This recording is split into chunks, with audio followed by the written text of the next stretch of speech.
Yeah, here's me. I'm doing good, man. I'm doing good. Yeah. It's ya boy. I'll be back. These shenanigans are getting a little loud. I'm back. Sure. Shenanigans. I can't hear anything. Well,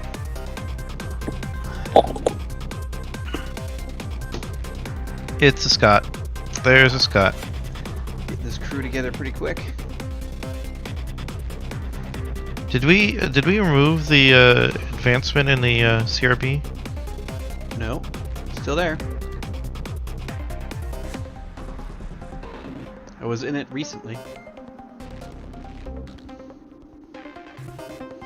Let's see. Hey, Combat Bale. skills, utility How's it going, skills, Scott? general skills. Hello, hello. Are you? Where is it? Towards the end. Like at the very end. Past the corporations. Yeah, it's like down towards the bottom. It's like at the end of the document. Okay. I see corporations.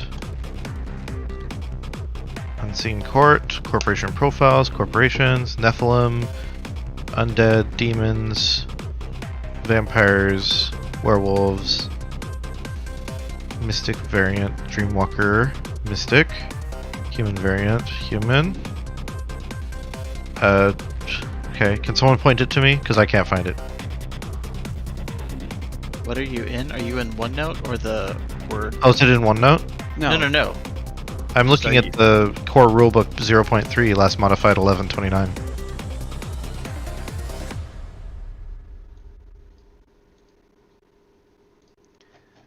Yeah, it's advancements right at the end, just before the equipment sections and stuff.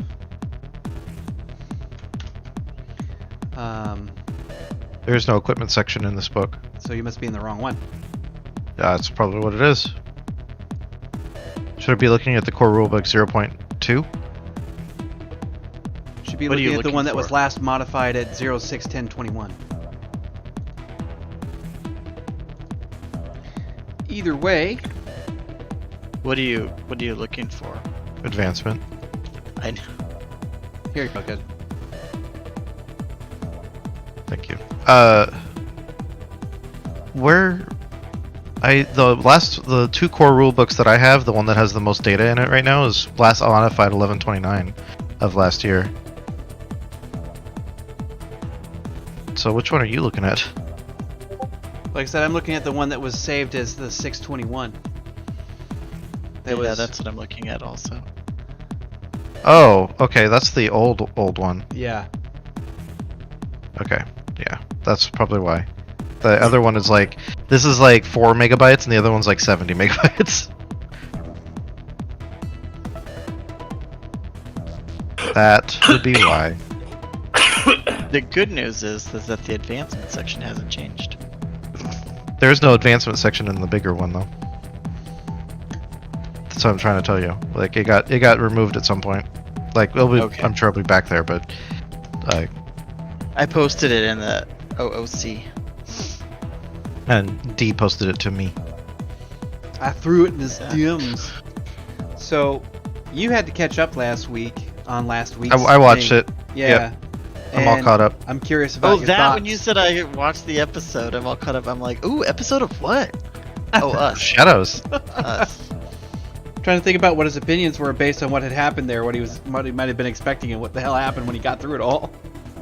I mean, the moment you guys all loved was my favorite one when you guys were bickering and then Barrick. Actually, to me, I wish I could have been there because to me, what I saw was you got to dream bigger and then like whoosh, like gets it Yeah.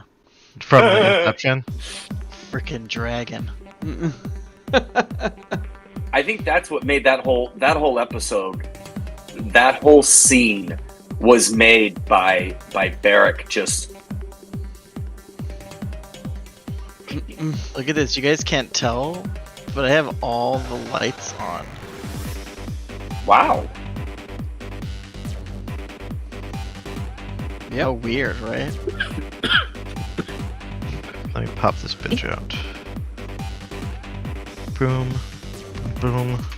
since I'm normally in the. Damn, I kind of want to change the chapter title to "Let's Pop Those Bitches Out." But tonight's chapter is "Get It Back." Oh, Ken, did you? Oh, you saw it because you watched the video. My background. Yeah, that was incredible. It's so perfect.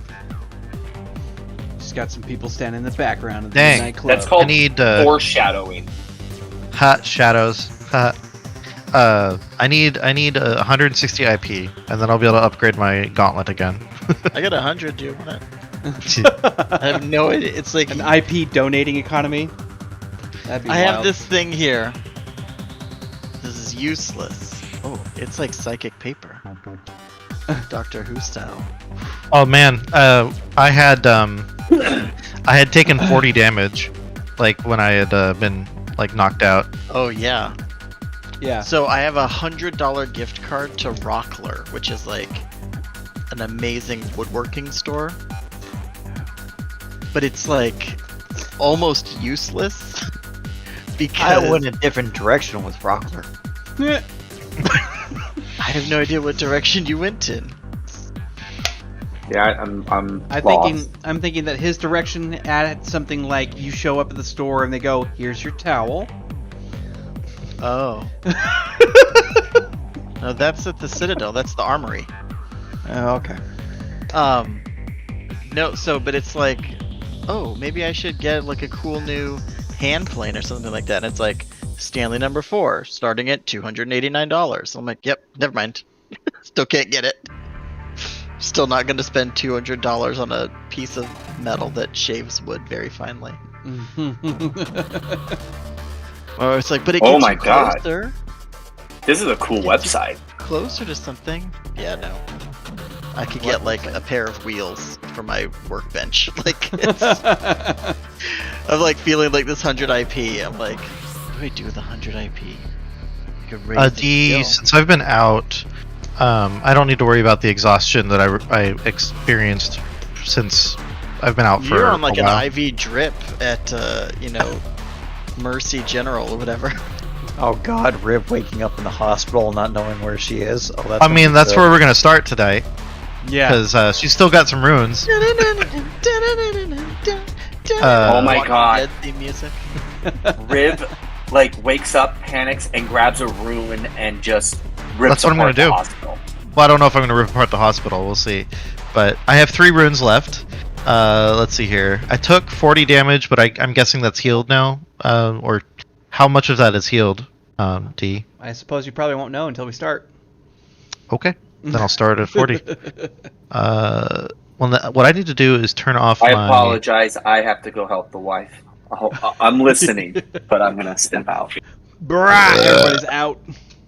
Yeah, seriously. Just full mass player genocide.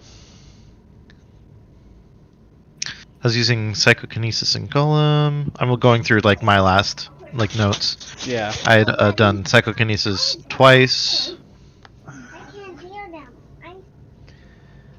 Let's see what's. Oh, do we like? Hey there, kiddos. Bring your kids to work day. Bring your kids to Shadows Day.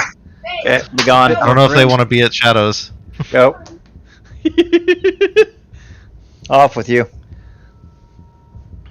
It's so weird. I turned off background lights, and now my front lighting is like all awkward. Yeah, that would make sense. You have to have that balance in there.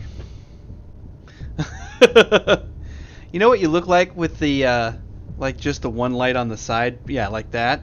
You remind me of like the old like 80s style sort of like campy horror hosts that were talking about weird stories and Yeah. stuff, but they would always sit there in this kind of ominous type lighting like that. I like it. Okay, D. Gather This is round. Yeah. this is actually a good opportunity for my character to do some stuff since we're waiting. Yeah. But the first thing is after. The first thing is that after my rune deactivates, my granite skin goes away, which makes it so my body goes down, Mhm. which means that currently, if that's the case, I'm dead. because when I had the granite skin, I had +6 on bod, which meant that I had No, we're just going to put you inside of your last health level then. You'll just have one of your last health level. Okay. So I had 10 health left, so now I have 5.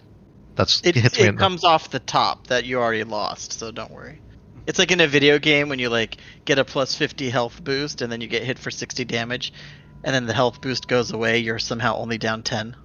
There we go. So it put me down to 5 health. I have 30 damage total now. Right. So anyway, and then I was exhausted, but like you said, I guess we got to figure out what's happening at that point. Well, right after the battle is like exhausted. I said, you were heavily damaged, and you went unconscious the moment, like right before you made contact with the Earth. Just, it was that whole rush of wind. You take in that last breath. You're feeling the hot spikes of plasma going across the body there, and as you take that inhale, you're just out.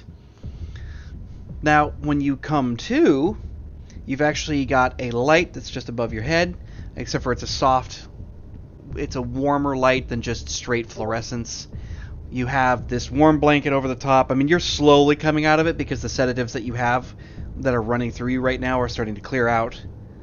You're looking at a hospital bed for sure, because the blankets and everything else like that are just, covering you up to here, and you've got you're basically, as my son would say, you're paper clipping it, because you've got your arms over the top. Mm-hmm.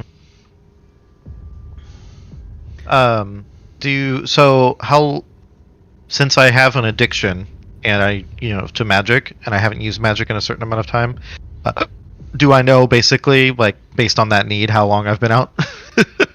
Not really. You're basically trying to get the sense of the world around you, and your addiction's probably going to be the thing that happens last.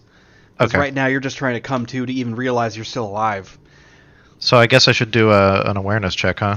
Well, I mean, you could, but right now we're just getting to the description aspect of it.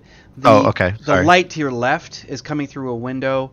It must be something either close to morning or evening. You can't really tell which, because you don't know if it's east or west that's out there. But you can see a lot of that hazy light that's coming through that window. And the room itself is actually in pretty good keeping.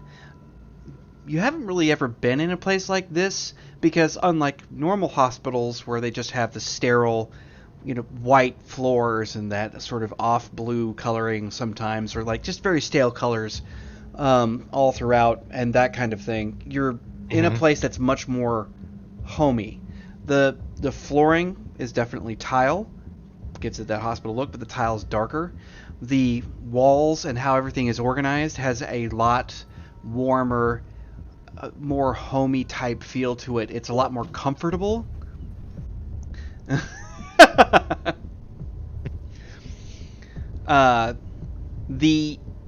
And like I said, the lighting around you as well that's inside, like, it's warmer. So you've got those amber lights, not straight fluorescence. There's a lot, but you can see that there are machines that are hooked up to you at the moment. You've got an IV drip running. You've got the small. You don't have the beep of the EKG, but you can see the machine is obviously tracking your heart rate. You have a gown on, and so when you finally come out of that blurred state trying to awaken yourself, you see somebody you don't recognize sitting in a small bench chair that's at the opposite wall, and you're looking out over the foot of the bed to your right just slightly. He's got sharper features. He must be somewhere close to 5'8", 5'9", not terribly tall. He's got that sandy blonde hair. He's wearing a suit. He's thinner framed. He's fixated on his slate, which looks like he's reading a book of some kind. He's got no glasses or anything. Clean shaven. He looks younger, probably like in his very early 20s for the most part. But his demeanor, his action, the way his mannerisms all flow together, much older by far, just by looking at him. So he seems to have a lot of candor and calibration with how he moves, so he's much more mature in his action than he is in his appearance.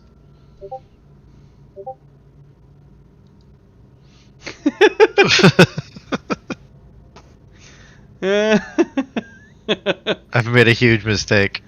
I'm so glad I've never had that problem. I guess now I'd like to do just an awareness of my body, and like I don't want to stir or anything. Well, probably the most predominant sensation outside of feeling slightly tired is ravenously hungry. And you can put yourself up to the last 2 of your actual health levels, so you can go like that. You can push it all the way up. So I'm down 2 health levels right now, is what Correct. you're saying? Okay.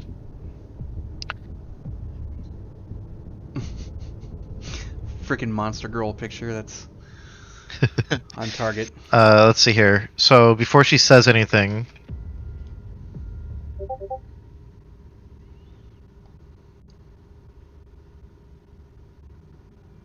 okay, wow, that's useful to make me feel better. So before she says anything, she's going to use a rune. Equals 2, and she gains super strength. Mm-hmm. Oh god. Rips the IV out with good force. No, she just flexes. That's not what she does. But let me add the plus 20.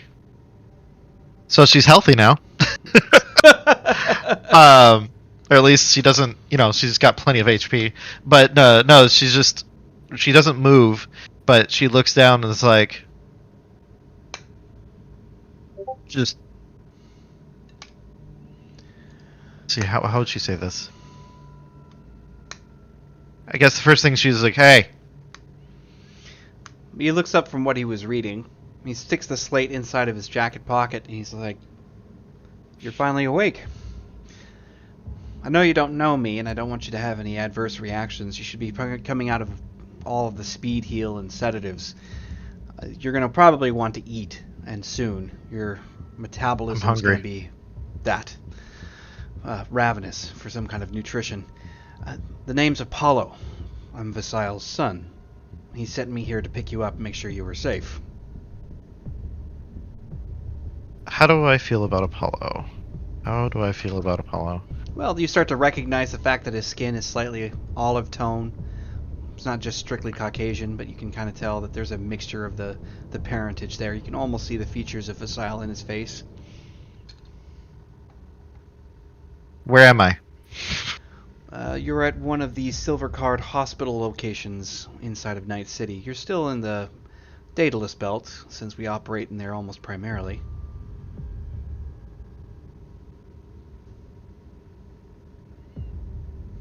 Okay, we'll deal with that later. Food. I'll have some sent up. Since she didn't feel any threat, she didn't decide to wreck the place. If he'd looked up like a different way, if you described it a different way, she was going to bust open the seat. Yeah, I imagine, but she can still hold on to her super strength. She'll feel a little bit better for a while. It's like killing the pain of a migraine for a minute. Mm-hmm. It feels great anyway. Like she's using the magic, so that's good too.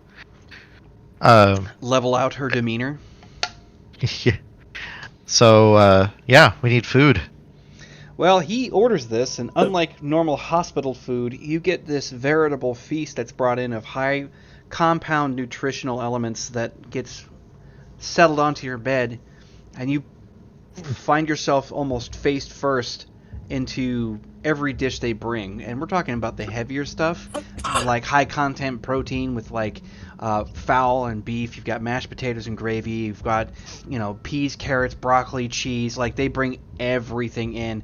Lots of fruits on top of that. I mean, you wouldn't normally even get this kind of feast unless you were sitting in some place that was far more, wealthy or ritzy, or if you're being hosted at the Rose Manor or something like that. So it's interesting that these silver cards come with so many other amenities on top of them. While she's eating, did Apollo stay? Yeah, actually. Okay, so in between very feminine chomping,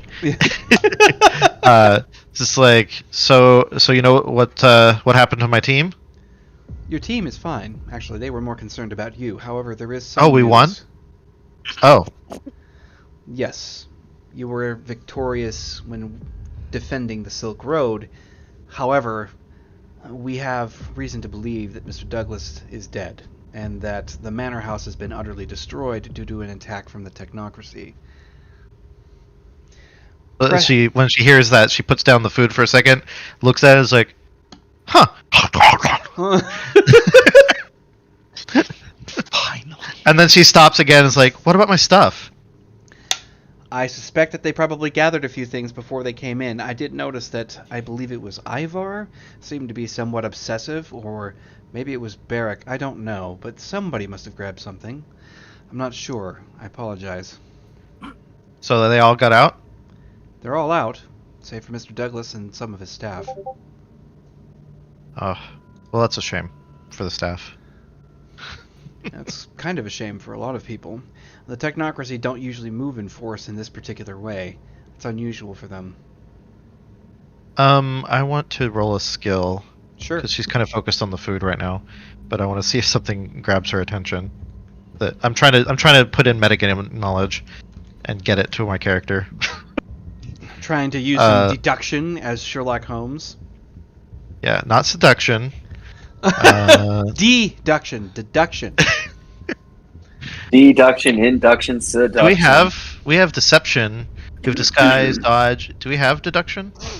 Well, in this case, Is if that you're trying to dodge? deduce anything about him, you can roll human Investigation? perception or awareness. Either one of those two can be used in deductive efforts.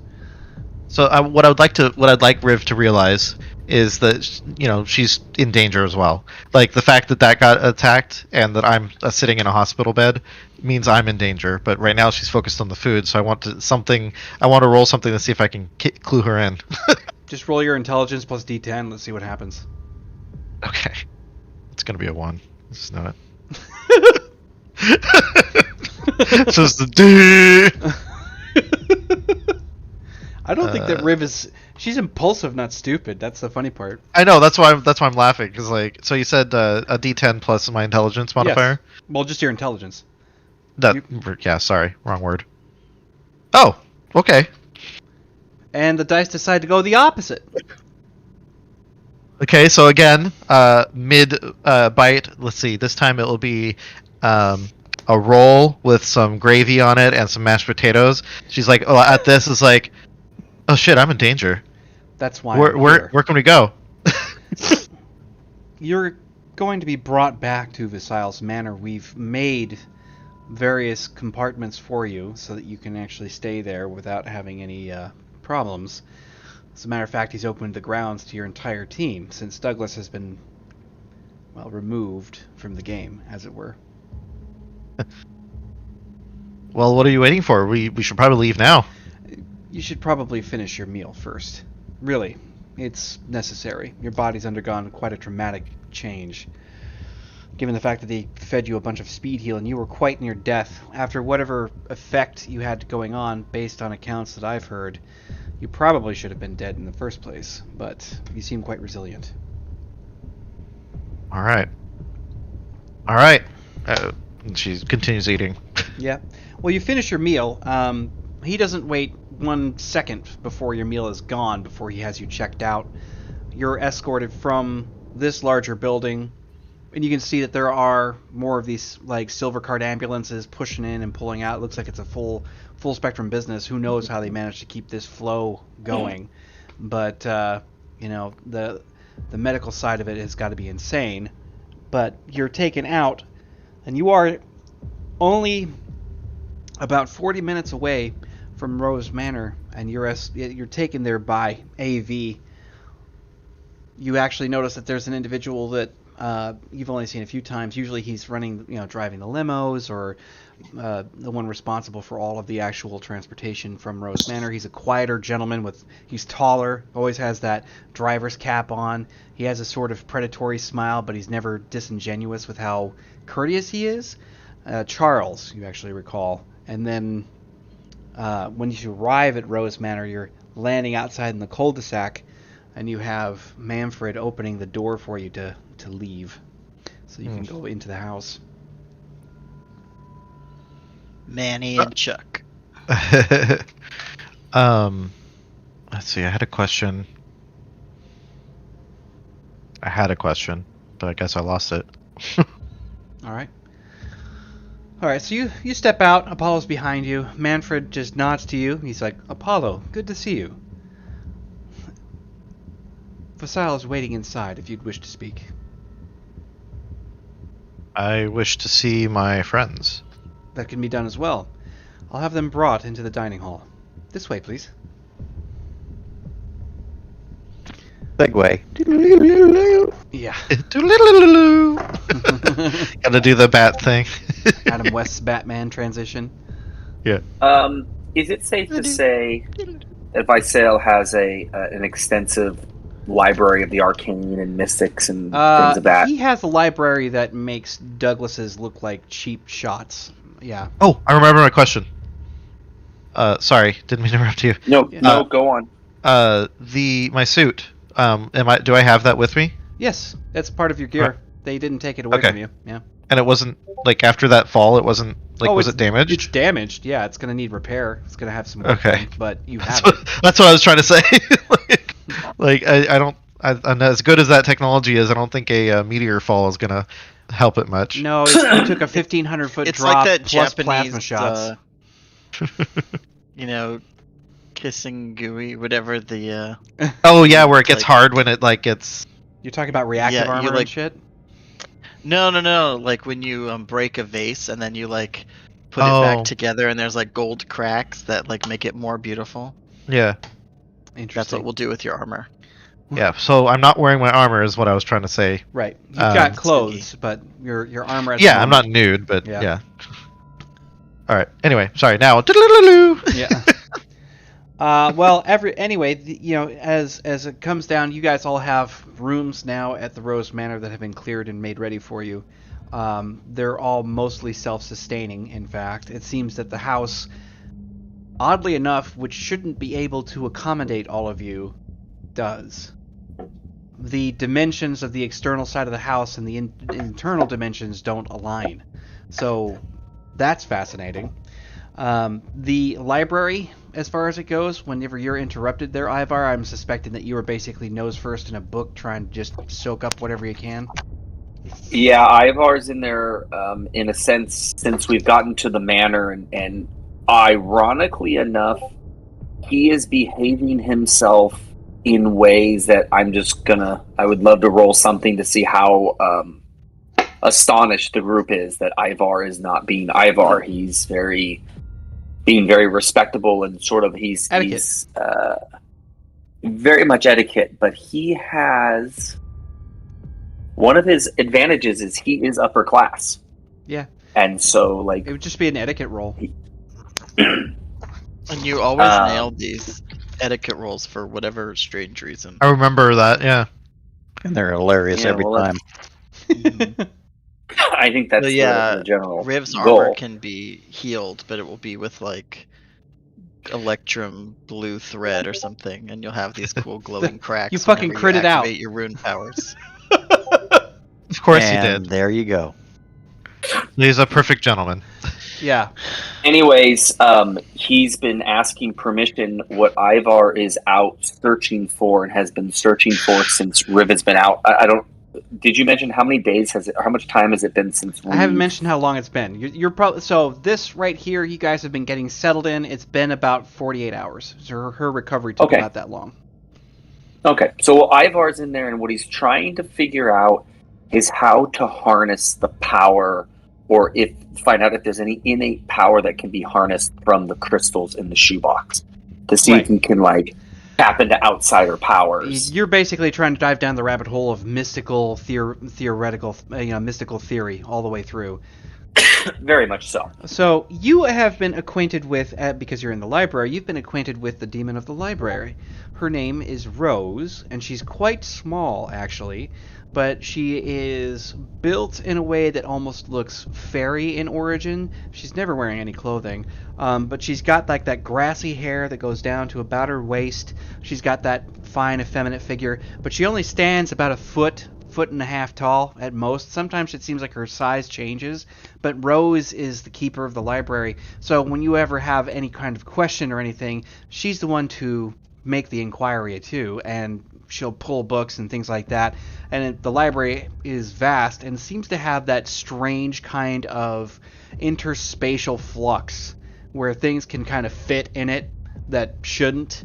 The library's a little too large for the size of the house. It doesn't really make a lot of sense. Plus, since having been here, Ivar will be keen on the fact that the house, the manor, the demons that reside within are one facet, one layer to this place.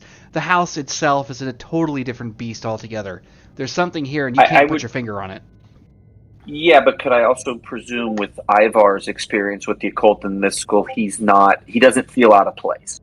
No, but it's a fascinating area. I mean, like, you're aware, you're like, okay, so it seems like every room in the house, including servants' quarters, the main room, the foyer, the dining hall, the kitchen, all of it. They apparently had some kind of primary demonic host, and not only that, the house in and of itself seems to be some kind of inherent arcane life form, maybe? Perfect. Got it.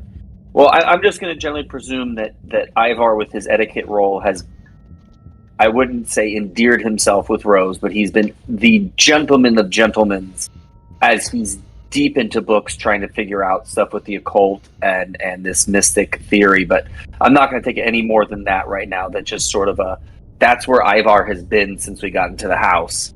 Okay. And he's perhaps just walking around with a book, and hopefully he like walks by Riv and doesn't even say hi to her. He just like gives her a high five, and just keeps five from the bowling alley.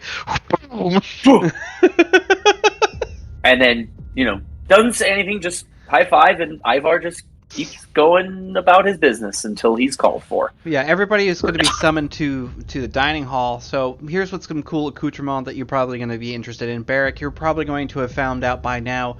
There is a painting on the main hall on the upstairs. As you go up those winding stairways that go up, they have that curve to them. And you have the open second floor that is visible from the foyer. And then you have, it goes off in two halls that are out of view. When you take the left-hand stairwell, take a left, there is this odd, sort of modern-style painting in an old-fashioned kind of way, where it's this girl appears to be, she's got the dress, she has the parasol, she's kind of doing that lean back kind of thing. When you realized what that was, because I'm sure that Barrick probably wanted to work on, various points of training or, other scenarios, things like that, you were pointed to this area, and as it turns out, this painting is the entry point to a Neverland that is this expansive training yard. Now, it doesn't have the transformative capacity that you had with the Danger Room like that, but Sim, the same girl who appears on the painting, apparently runs the inside of this Neverland, and she's, 5'7", 5'8", somewhere in there with brown hair. She looks like she's straight out of the 90s, white t-shirt, jeans, sneakers, that kind of thing, and she kind of seems a little like an artificial intelligence of a sort, but this training yard expands across a natural landscape pinned between larger hills with a lake at the very, very far end of it. And amidst that, there is this incredible sand area where it can form the various shapes of people, objects, vehicles, so on. You can run simulations that are based on combat tactics, pure, you could do an Ocean's 11 in here and it would have the same kind of cohesive, tactical That's cool. advantage. Are there happy trees? Happy trees? But Sim is she's polite and she can help you kind of keep yourself focused on what you need. This particular Neverland has a tendency to phase between early morning to late afternoon, but it never goes night. So regardless of whatever time you're there, it's always some part of the day. Happy trees, yes. That's cool. Yeah. So, when everyone is called to the dining hall, you have Vasile at the end of the table, of course, and Mist is not present at the moment. The rest of the team have only seen him around. You don't really know what his relation to the Vasile would be necessarily. You're probably going to find out this evening is what the suspicion is. But he's this younger man with this slightly tan skin who's had the sandy blonde hair and all of that. And he stands next to Vasile in a way that seems to be quite familiar. if a bit stiff and professional at this point, but it's definitely familial. And when you come in, Riv is there. Of course, she gets the high five from Ivar as you guys are piling on in. And even though you just ate not more than 40 minutes ago, more closer to about an hour and a half to almost 2 hours, because given the fact you guys had to get dressed and all that, you're still hungry. So when he proposes the option of having dinner, you're like, yes, please. Yes. Yeah. All right. So Vasal's very welcoming. He sits everyone down. Servants start to bring in the various, pieces to the meal, and you have that old chandelier that's hanging down from the top of the ceiling. You have all of these narrow windows that look out to the driveway with their, they're thin and arched at the top, and the place has almost a sort of Victorian type feel in here. So there are a lot more candles than actual electrical implements. But Vasil's sitting there looking at everyone. So it's been close to 2 days, and it would appear that Riv is in good condition, and I suspect that everyone's kind of itching to find out what the next step is. Do we have any news of Mr. Douglas? Nothing yet. I do strongly suspect... Ivar, at this moment, Ivar just pops up out of his book and he turns on his comms. Mr. Douglas, are you there? And he shakes his head and he goes back into the book. Get this aghast look on the Colt's face going, and we're back. So, of course, Vasil takes note of this, goes back to it. He's like, we don't have any real definitive knowledge as to what happened to him. Unfortunately, my suspicion is that he's died, which would probably be for the best, all things considered, but he's buried quite a few very important artifacts underneath the foundation of that house. I think that was his intention. Based on what my sources say, the Technocracy haven't been able to find anything of note or worth from the disaster of their attempt on his home, which is another chit in our favor. What the problem is, we face the Technocracy themselves. It's confirmed. They seem to have found Mr. Douglas's efforts to be quite disruptive, and in fact are waging all sorts of, how should I put this, media campaigns to disrupt or dispel anything that witness statements have put on, trying to actively quantify all of what was seen in any video feed, including on the link or anywhere else that could be attributed to them, and rewriting the narrative as they go along, and they seem to be doing it with pretty sophisticated efficiency. Disinformation, it sounds like. A huge campaign of disinformation, yes. Yes, they learned it from my people in my country. We were very good at it. It seems it's made its way into America. Well, either way, we can count ourselves with some decent assets. Now, the problem with dealing with an enemy such as the Technocracy is that they don't really have a centralized location.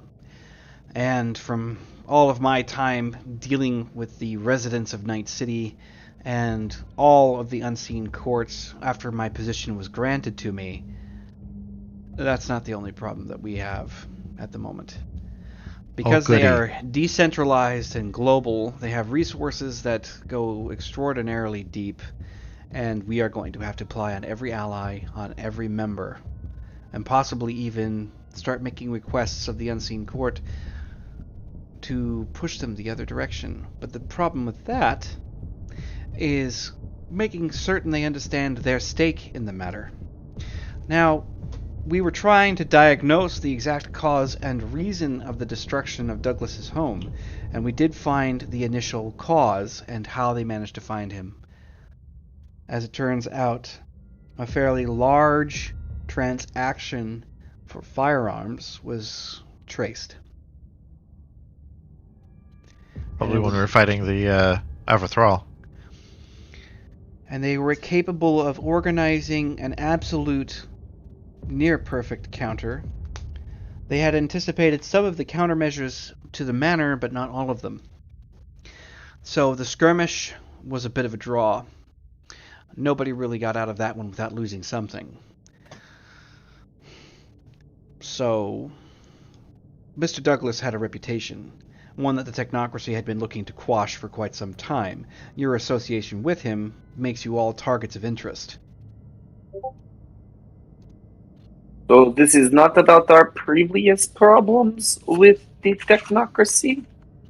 I don't think the technocracy really cares at this point anymore, Ivar, that you were involved in other skirmishes in and throughout Night City, or even displaying what they would call deviancies of reality.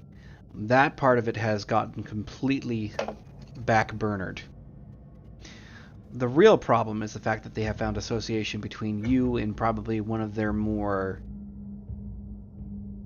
insatiable, one of their more destructive targets.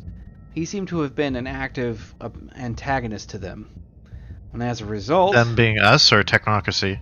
The technocracy and Mr. Douglas were enemies, die-hard enemies, as a matter of fact. He made their life as complicated as possible, and in fact was responsible for moving various new awakened mages in and throughout Night City to obscure them so that the technocracy couldn't actually detain them. What I'm hearing here is Dmitri sold us out. No. Dmitry Kolov does not operate in such a way. He's honest in all of his dealings, even if he's absolutely terrifying to the people he deals with. But the technocracy had been waiting for a very long time, and given the fact that there was so much more activity from Mr. Douglas and everything else, they finally managed to track him down through an exorbitant amount of money that was used to purchase firearms for a very important ordeal. But it couldn't be avoided. We knew that it was coming, just wouldn't have anticipated it was so soon. They mobilized quickly. Yeah, they were ready for us. That is how they operate. So, where does that leave us with them? That leaves you at war. Which is why. Because they want you dead. War? You represent everything that they have failed to accomplish, not to mention the fact that there are strong linkages between your involvement and the disappearance of one Adrian Copperfield. He's not disappeared. We know where he is. I wanted to go see him last week. But nobody wants to talk. I wanted to keep good relationships. Riv, what do you think? Do you think we should call him? Copperfield? Fuck no. Yeah. I don't understand you people. Ivar goes back into his book. So, the likelihood of survival, if you were to, say, put yourself under surrender, which I don't recommend, would be a very vigorous and painful interrogation, and then death. Yeah, no, I'm thinking we just call it a draw. There won't be a calling it a draw. We got their guy, they got our guy. That's Even not Steven. If they were to operate sure on they would such see it that way. standards, it'd be easy, but it's not. The technocracy doesn't let go of anything that they feel they either deserve, want, or have to have removed. They are absolutely and ruthlessly dedicated to their purpose, which means that your wanted postings have gone viral in about every sense of the word. Which is also the reason why I've decided that I would take you here. Because I think I've had enough of their shit, personally. So, from here, we wage war. Of course, you're more than welcome to remain, and consider yourself absent of such activities if the idea is, well, if it doesn't match with your constitution. Not my constitution. I mean, yes, we have an enemy. We all know who the enemy is. What can we do about that? Oh, I intend... Especially since we said it was... Oh, you know the usual. Don't die. No, I mean... That's pretty Yes. reactive. Can we do Right. anything proactive? No, do not invoke that name again. It's like invoking I mean, the But he wants Copperfield. Very right? one. Well, I mean, yeah. Ooh, he deal with the devil? does, That's he what I'm can't- saying. Hail the guy. The well, guy we he can't do shall not be named. anything until we can figure out how to Whoa. break the contract. I would Right. highly recommend against making any kind of sort of so-called prisoner exchange, mainly because we don't know that they have captured Douglas, first of all. Second of all, Adrian was responsible, from what I understood, for all kinds of calamitous events that were about to occur that, as far as I know, have been forestalled because of your involvement. Giving them back to the technocracy would not be a wise choice. I wasn't thinking about giving him back at all. I'm saying the other guy got screwed out of his rightful place because of Copperfield. So I don't know. We were just dealing with angels and demons like 3 days ago. When you say the other guy, whom are you referring? Well, Colt says I can't say his name again. Satan, Lucifer, the Dark One. Oh, for fuck's sake, it's Puck. It's goddamn Puck. Oh, I thought you were talking about Satan, deal with the devil and all that. D, Ivar rolled a 25 on a Yeah. Colt. Has he found anything interesting enough in the book to warrant an interruption to the group? The dictionary, interesting. Well, I mean, you're trying to figure out some stuff that would basically, give you more control over the crystals. That's what you're basically trying to push. Yeah. I don't know if. You find a bunch of stuff that's interesting. Like right now, you're brain deep in mystical theorem about how chaos reality, or in this case, like references to ether, are all sort of intertwined, and it's basically through change or chaos that reality in its fixed state is always always going around. It sounds almost like a physics lesson comparative to a mystical one, but I mean, And Ivar at this point, like as he's looking at this theory of chaos creating reality, like leans over to the Colt. Look at this. I don't know what you're talking about, but do you know that chaos can make reality? This is very interesting, Colt. What do you think? We already determined that. Thank you. And then he just goes right back to what he was doing. I just don't understand. This has got to work somehow. Oh, fuck's sake! We just went over this. You and I came up with that theory. It happens to be in a book. Congratulations. But our names are not on it. Perhaps we should get right to the publisher. I'm pretty sure the publisher's dead. And the writer. It's a pretty old book. No. So what were you guys talking? You guys want to call Lucifer up? We haven't talked to him in a while. We did take care of his deal, didn't we? No, we didn't. We still need to figure out how to prove or break the contract, and we haven't done that. We haven't. Yeah, but found a haven't way we to break like the contract. null and void We haven't the found the Holy contract? Grail. We I'm haven't sure there's killed. enough lawyers down there. We can work out a contract. Like maybe there's a comma that was put in the wrong spot. Semicolon. Shoot Panda leave. I'm pretty sure It's like the he Satan remembered the Claus. comma. It's the Santa Claus, but the Satan Claus. If you push Satan off the roof, you get to take over. What about your personality that's running around and mocking people? Do we know anything about that right now, Colt? And then you just see like Colt just sag into his chair, head back, and says, "No, because that was Douglas's people, and Douglas is dead, and my psychotic alter personality, or our personality, it doesn't really matter anymore, is out there with his family." Do you think we could use them to help us? Barrick? What about you, Barrick? Do you Barrick, have I any can't- I can't. connections?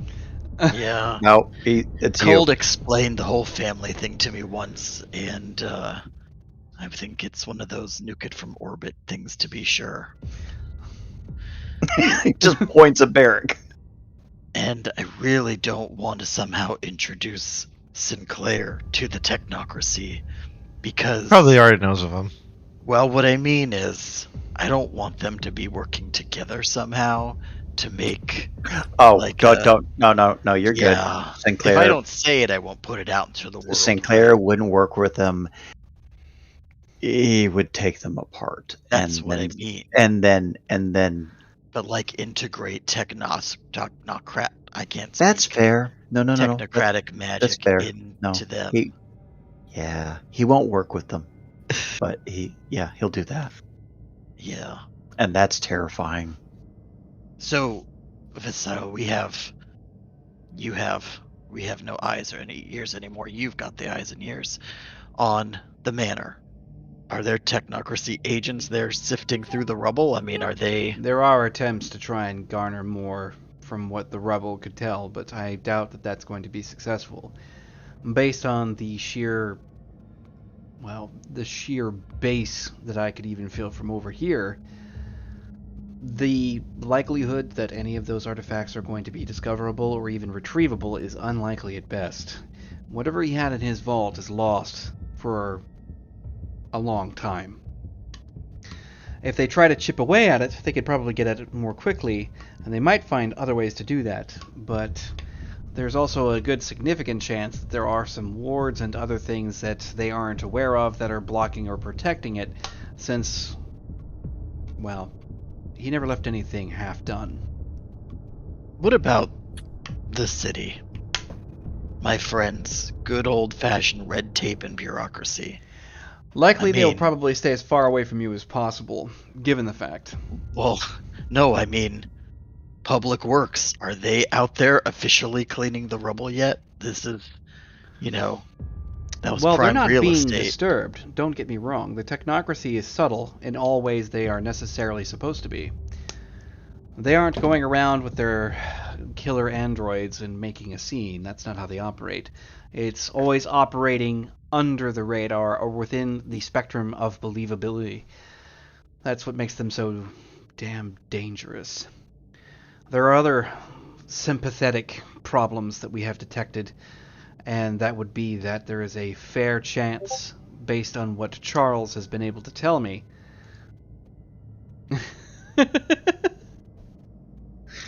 Carlos.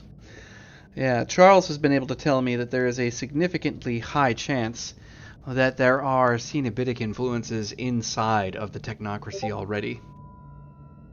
Which is why I have always avoided them. So, hasn't Firestorm, wasn't he trying to hack into systems and help us out somehow? What's he been doing? I don't know. He hasn't been talking to me. That's a fair question. Anyone been in contact with, who was it, Firestorm, you say? Yeah, Firestorm's been doing the best he can. But he lives in the cloud, so he's here, there, and everywhere. All right, understood. Do we count him as asset to any of our efforts? Or is he a Absolutely. liability? No, he's asset. He's from off-world, so... He kind of cocks an eyebrow at that, but it's an interesting reference to him. You've got... He can look through things with a fresh set of eyes. Not steeped in the history of Night City, doesn't overlook things that we overlook. So Also an AI, so that helps. That's helpful. Well, right. Have we gotten Alfred up at all? Or is She's not yet Alfred established. Unfortunately, I there's just have a to bunch say- of USB chargers plugged into the wall while we're waiting to get 4 lights. Yeah, he said it's unfortunately in my home it's very difficult, if not impossible, to actually integrate any other kind of virtual or artificial intelligences. The place is not designed for it. However, Manfred, you see Manfred just walk out from behind his tall chair as if he'd been standing there the whole time. Oh my fucking god. The hell? I don't know, but okay. Oh, come on, it's Lawnmower Man. Yeah. I haven't watched that in ages. My god. Yeah. Manfred's standing there next to him. He's like, yes, sir. If you'd be so kind, I need a hollow link if you don't mind. I want to make communications with this Firestorm if possible. And he just nods his head. He waits 1 moment. You don't see any change. He reaches inside of his pocket and puts down a slightly domed object that's down on the table. He taps it once and it comes through. Basile pushes a voice-activated command, and he's like, is there a specific calling, or do you think he's listening? Hey, he's- girl, Firestorm. Well, that'll work too. John's just squinting his eyes, just going. I just see us sitting in this beautiful manor with vampires around, and here's Riv going, "Hey, girl." Yeah. First thing I thought, I was like, how do we talk to him? Okay, can I tell you guys something? I had this weird realization. You know the meme of the like fancy dressed people up on top of like the balcony, like looking over like that Michael Sheen up Yeah. there.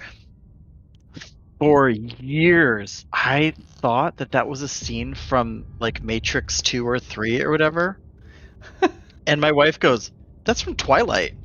Yeah. Oh no! I'm like, what? She's like, "Yeah, that's from Twilight when they're like back in Europe and all that." I'm like, holy crap. She goes, "Oh, that's where I know Michael Sheen from." Yeah. The one thing I always remember from Twilight is Right. Yeah. That was something else. Yeah. Well, when the riff track guys were like, I know. There's nothing got that we can nothing. say that could make that even funnier, so. any funnier, yeah. Yeah. And only Yeah. one more side note, if I might share something, I've determined that this is no longer my middle finger; it is my unicorn fist. Oh, there you go. It works. Sorry, my wife showed me a video about that. I just need to see your reactions because I kind of lost That's my very shit. on brand for your wife. So, Yeah. Mhm. like, Well, he's like, so Firestorm then appears as the, outline of a masculine type form, sporting the sort of athletic build. No real features, basically an electric blue image of a man who has alopecia. And, so, It's our Cortana. yeah, more or less. He's like, oh, hi. He's like looking around. I really can't tell where you are, but glad you called. Can I help? oh, sh-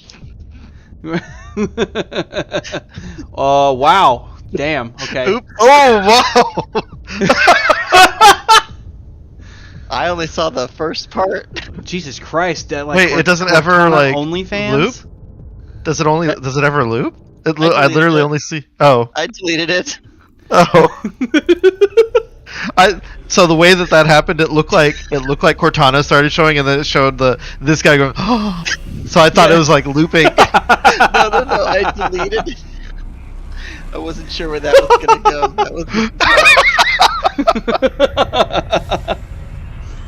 That was really funny. Oh, that was really entertaining. 5-second GIF preview, not giving me the whole thing. They probably did it on purpose. All I right. saw a anyway. dragon once that was like that. Oh God. Don't make me get that one. No. I can hear sound effects in my head. Yeah, or something. So, yeah, he says, like, well, I really can't see anything that's going on. Is everybody here? Yes. Hey, girl. There you go. Well, Yeah. that sounds like Riv. Apparently she's made a recovery. What about everybody else? Yeah, we're here, Firestorm. Oh, that's a relief. Wow. Yeah, that's a dolphin. The rapists of the sea. Oh yeah. I believe this was conversation in our last Shadows game as well. I think so, too. Jesus. The Dolphin ominous hatred. music with the fucking dolphin scrogging some chick on the other side. All right. Let's push it back to the less noticeable one. Alrighty. So he's like, well, I've been doing my level best to tamp down on all of the, the outburst of all sorts of, terrible information that seems to be coming out about everybody. I can't seem to do anything about the wanted notices, even though I've been working on that one for a while. I've got to say, I've never encountered an opponent quite like this before. We're not dealing with one AI or even 100 or 1,000 AI. We're dealing with some sort of hive AI. that pushes together and seems to have all kinds of really interesting ways in and throughout cyberspace that I can't really circumnavigate in the same manner. Do we So, know how they're moving this hive? Because you can disrupt hives if you understand their patterns. Yeah, Well- stick your dick in it. we're talking about something that's considered to be a hyper intelligence. Now, given the fact that you guys are basically on the technocracy shit list, like number 1 on their shit list, I might add, because of that, the kind of opposition that I'm encountering, even if I make 100 duplicates that make 100 more duplicates that make even 100 more of them in the next 24 hours, I don't have enough of my own personal army to counteract some of what's going on inside of the link. There is a huge, almost supernova level IP event that's happening inside of cyberspace. It's causing all kinds of crap across the board. Now, of course, It's been Is this unnavigable. hiding some? Wait a second. Hold on here. It's been unnavigable. pretty much. Barrick, is there a way you can hop on? I'm really curious. Could all of this noise out there be masking and hiding something else? It seems to me the technocracy loves to do this kind of shit. Where they'll put in little mystical shit over here while they're doing something way over here we should really be paying attention to. Yeah, it's what I've been trying to look into over the last 2 days, but Hunter.net's been more or less useless because it's being flooded with bots, essentially. That's why Ivar reads books. I don't think that this has anything to do with anything clandestine outside of the fact that if you massively flood a technological platform with all kinds of data, it pretty much makes that platform useless. The only scary thing is that the technocracy's been able to more or less slow everything down to a small chug, and they've severed communications that are worth a damn from anybody who's important. Most of the primary corporations are currently out of being able to make any kind of rapid assimilation of information like they normally would in any other circumstance. They want you bad. They're more or less trying to DDoS the internet. Firestorm, I have a question. Are you able to check on our good friend Copperfield? Is he still locked away? According to all variant forms of military notification, he is still trapped inside of that prison you left him in, to the best of my knowledge. And is the technocracy aware of where he is? I feel like if they were, he would be out. Well, if they Oh, were, yeah. if they were aware of it, we're in trouble, and we wouldn't know if they were aware or if they did anything to jailbreak him.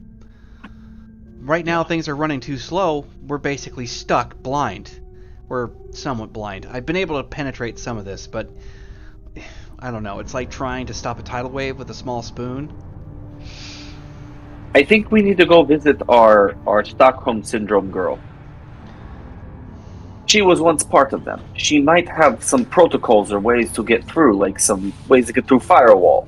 I mean, she's a resource, but unless we focus on becoming more than what we are, then we're dead.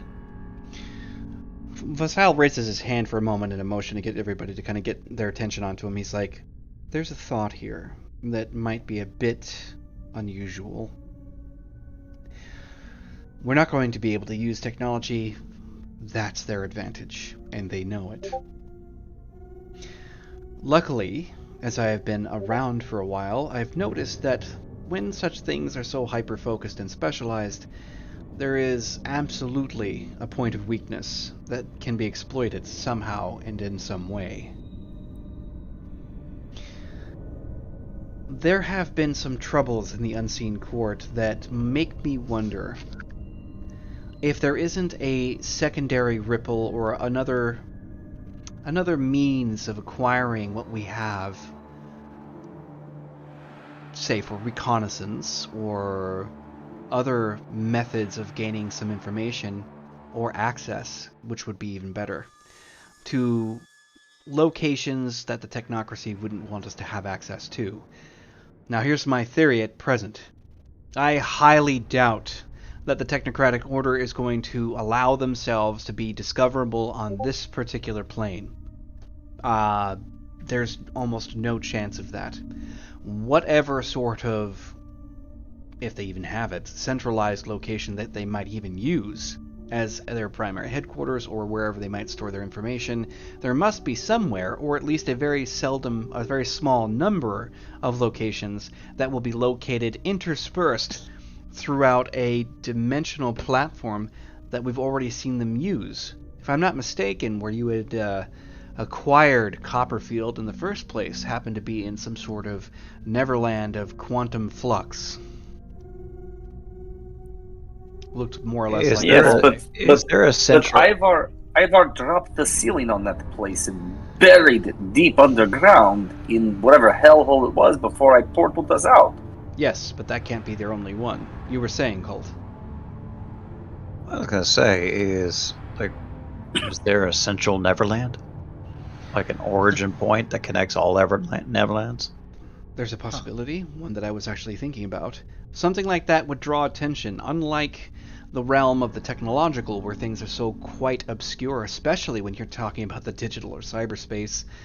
Magic and the mystical don't necessarily operate on the same frequency as such. In a lot of ways, the more you try to hide something, the more present it is, and the easier it is to locate. We have to understand patterns. Which brings us to the next point. Even if we were to use the Silk Road to our advantage, which they will suspect that we will try, given the fact that we were successful in the endeavor of clearing it out and earning Violet's, earning her allyship with this.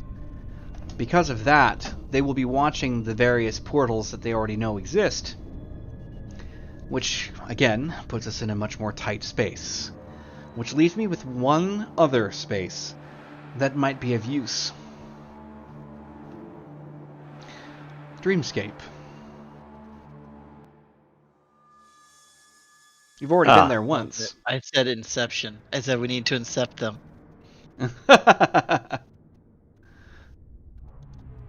Interesting. Scott, I said something to you in Night City chat. What did you say to me?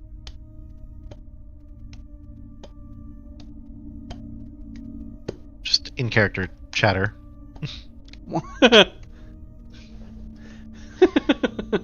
That face.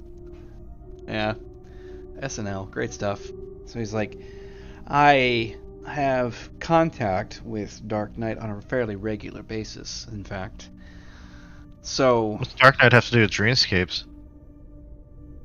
He just kind of looks at you and gives you a smile. Dreamling. Yes, of a sort. He's a imaginary friend that came to life. Unlike Colt's, but similar, I think. Oh, we're not talking about Batman. Okay. No. That's just the name that he has undertaken based on Natalie's understanding of him. I've had a lot of time to discuss that with him. It's very fascinating how he came into being. Regardless, Dreamscape is the one area that the technocracy has no pull on. And it's the one area that Dark Knight has masterful control of. That is one advantage of time and space that we can employ to our benefit that isn't monitored by the technocracy or even restricted by certain limitations, say cyberspace, etc.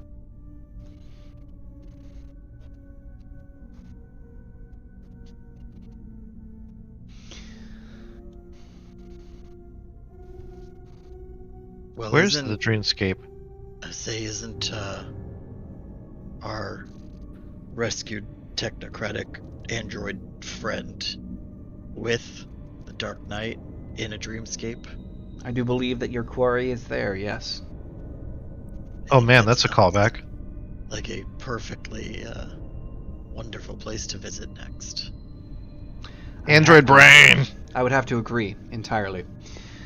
We'll have to see if there is any way to circumnavigate through Dreamscape out of the realm that he has created with Natalie and see if there are any others or any adjoining points that we can use to leapfrog our way through, like I said, either to gather information or access, either of which will be necessary.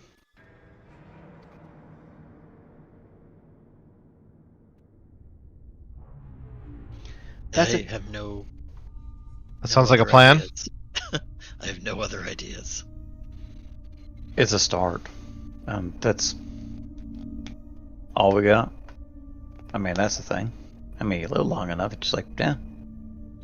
As long as I move forward. I don't know if forward's the right word, but we're moving. Yeah. Well, I mean, 50 steps back, 1 step forward, you know. Losing your primary source of income for the past century. But anyway. Hey, I'm still drawing a pension. Manfred leans down, whispers into Vasal's ear a moment, and then vanishes. Apollo has been listening to this entire thing for a while now, and he's like, "So, what can I do then, Father?" He looks up at him and is like, "Muster the troops, much like you've been trained." You can see Apollo gets a little bit of a grin, and he's like, "Make sure that we're ready. The house is going to have to be prepared. I don't want the manor to be attacked at any point without us knowing about it. I doubt that the technocratic order would be so gutsy as to try me on head on or suffer a lot of losses they would. Now, as far as this goes, my plan is to do this. I will be able to do a serious level of distraction. I can keep them hunting down ghosts, false trails, goose chases, all kinds of things. I have members of my own house that are regularly inside of Night City and the streets. I have I have patrons who are amongst them, who actually do a fair amount of work for me whenever I need it. I have werewolves at my disposal that can also add to some of the descent that would keep them busy as well. So I will be doing my best to act as a smokescreen while you navigate the other side in as much silence as possible so that they are not expecting you. And I think all we must do at this point is just at least coordinate our efforts whenever something comes up. I'd be interested to see exactly how Dreamscape can be used to our advantage, if any. I've actually made certain that there were going to be certain individuals present here in the evening, since I was fairly certain that we were going to be seeing Riv soon. Manfred comes through the doors, walking at this point. He's like, "Sir, he's here." He just nods. He's like, "Excellent. I have a bit of a council that I must attend to, unfortunately, so I will be leaving you in the care of my home. I would recommend that you stay on the grounds, at least for now. I'm hoping that Dark Knight will answer the call soon. If he does, Manfred will let you know, and then you can find yourselves in Dreamscape and find out what needs to be done." I want to do a roll of knowledge here. Would this be occult lore on how to navigate Dreamscape? Well, in a sense, yes. You might be able to discern certain dangers, you might be able to anticipate certain strange things, but Dreamscape and the rest of it, in terms of Night City, is only about 3 to 4 years old. There's really not a lot of ancient information about it whatsoever. Well, what I was thinking is from Riv's perspective. I feel like she's gone into weird areas because of what did I call him? The Void guy? Void? Shiny Eyes or Bob? He fucked with my brain a little bit. I'm wondering if that will help. No, I don't know. You can always try and roll and see if there's like a spontaneous epiphany, but as far as actual occult information available that you might know offhand without having some powerful kind of strange, I don't know, event, you're really probably not going to see much. Did you like coma dream your own Dreamscape characters? Oh, are we gonna have new characters in the Dreamscape? Like kind of like how we like plug in and like we have to like have different characters inside? No, you guys have been in Dreamscape Ivar, before. always Ivar. You've been there once before when you were dropping off the android. That's where she remains. Mm-hmm. I don't think I We were was. hanging out. Yeah, we all went in. I don't think Riff was there. Yeah, that was the picnic. We had a picnic with the android. I don't remember And- interacting with the android. You may not have been there. Maybe not. So I remember that. Anyway, continue. yeah, there's not an outstanding amount of information about how to navigate through Dreamscape or any of that, at least not yet. So Vasal excuses himself. Apollo does the same. Are You we guys on still have a- Ghostbusters rule? Like, don't think of anything, or else it will appear. What did you do, Ray? What did you do? right. I thought I'm of so the, hungry. I thought of the easiest, kindest thing I can think of. We used to roast marshmallows when I was a kid. Out of Camp Camp Tonawanda. Wakanda. Yeah. What about you, Egon? Sorry, Venkman. I'm terrified beyond the capacity of rational thought. Are you a god? Oh shit, Ghostbusters, such a great film. Next time Oh, yeah. someone asks you if you're a god. You say yes. Yes. Sorry, it- the ending of that movie is the best part of the whole movie. Just the whole dialogues there at the end. it doesn't take very long for things to kind of pan out. Dinner elapses, everybody kind of peters out.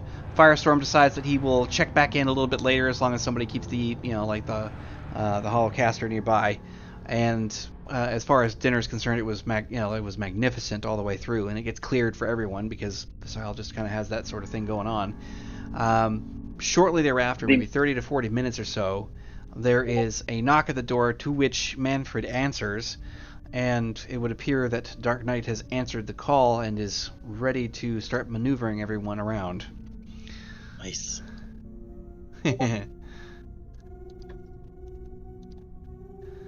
So he's standing there in that main hall, like in the foyer, and just kind of like looking at everyone. Is like, well, we've done this before. Is everyone ready? I forget how we do this. Do we like jump into a sidewalk drawing or something? It's not quite like that, no. In fact, I just need to make sure that everyone has physical contact with one another. Just generally holding hands is good enough. He ends up putting his hands on, like the shoulders of people that are next to him. He's just like, stay linked. Yeah, so Barrick will take a Riv hand and a Colt hand. And a Colt Very, hand. very, very specifically not grabbing Ivar's hand. Ivar notices. Ivar He will remember that. And he just gives you that look. Ivar will remember this. Clementine will remember. What was that movie? What was that movie we saw where the guy got like slighted, and the whole movie he's like remembering the guy that slighted him? It was MacGruber. Yeah. It was MacGruber. Yeah. The guy slights him, and the whole movie. He's like remembering this license plate number. At the very end, he sees it and takes the guy out. Ivar's doing okay. I've been deep into reading these books. The Visal's library makes Douglas's look like school shithouse. Damn.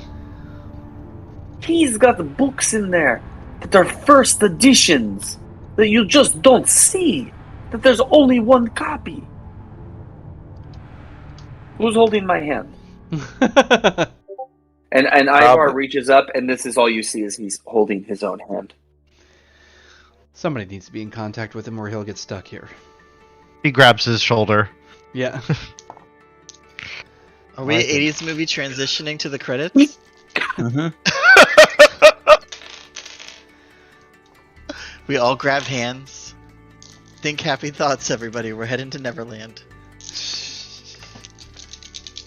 I was just thinking on a side note, we're doing that. I don't remember which Star Trek it was, but they have the one where they're trying to set course, and Kirk just looks up and goes, "Second star to the right, straight on till morning." And it's like, that's how he plots his course. Sir, we can't really astrogate that. So, yeah, you guys are... Oh my god!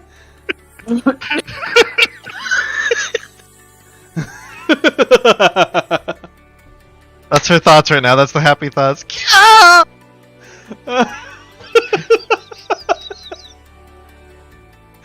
Fucking rando whiz, god damn it. Chase people when they're drinking in public.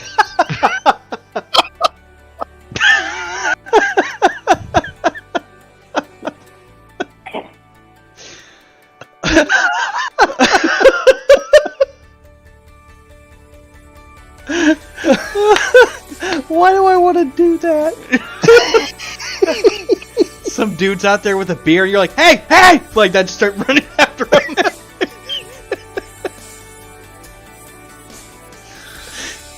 I want a hug. Yeah.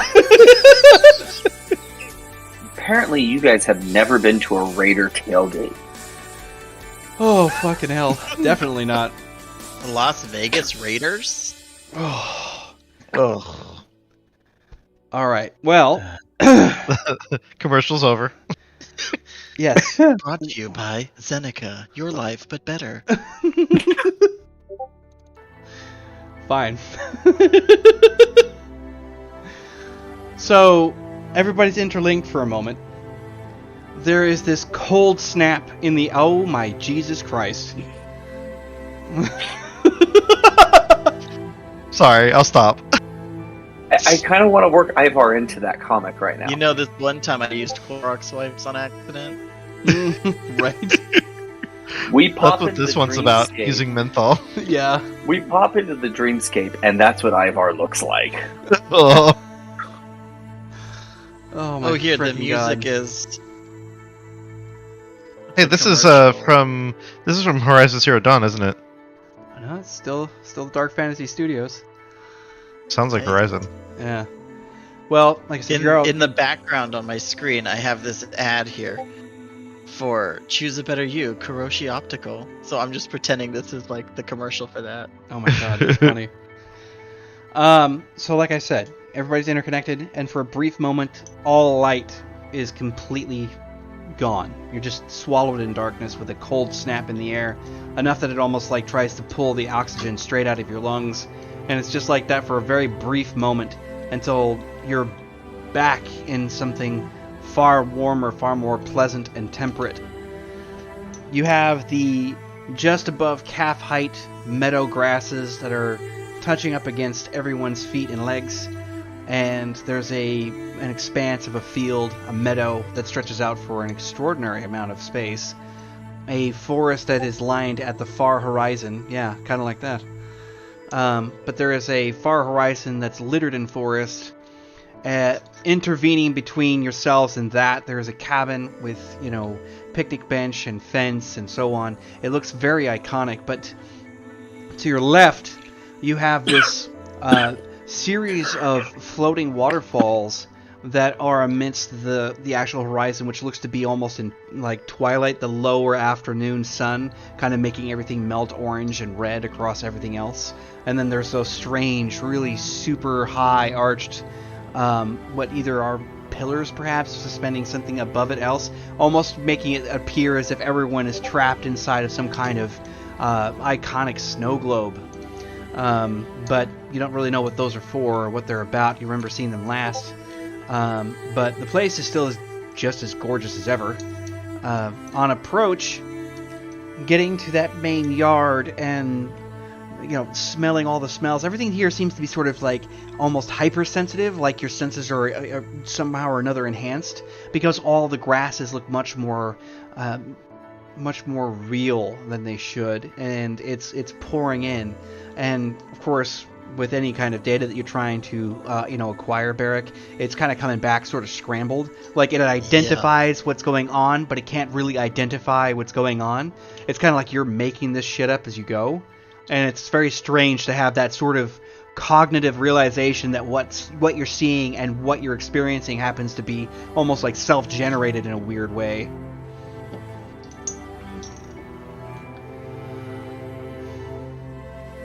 Yeah, I remember this place.